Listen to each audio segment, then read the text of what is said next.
Does he think that the Genocide Convention is a crucial instrument for the prevention and punishment of genocide?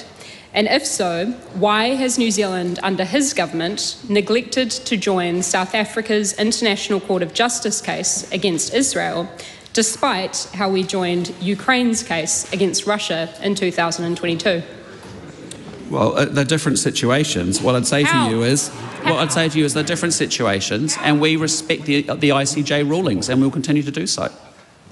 Does he agree with the Minister of Immigration, who said regarding this country's failure to grant visas for families of New Zealanders currently in Gaza, quote, "It is not a visa issue, it is a border issue," end quote. And if so, is he aware that the Palestinian embassy in Cairo estimates that since October, over 100,000 Gazans have crossed into Egypt?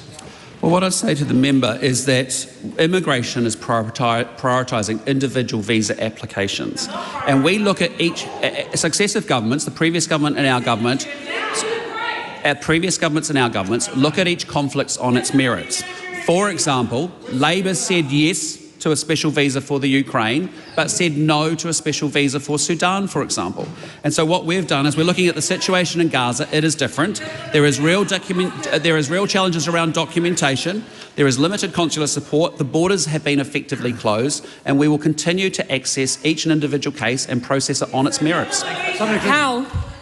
Mr. Speaker. Question, Ronald Winston Peters. Can the Prime Minister confirm that every New Zealander in Gaza, contrary to what the questioner said, has been assisted out of Gaza by Foreign Affairs and other embassy work around the world in this country's interests?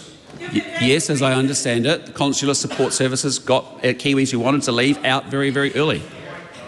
Chlöe Swarbrick.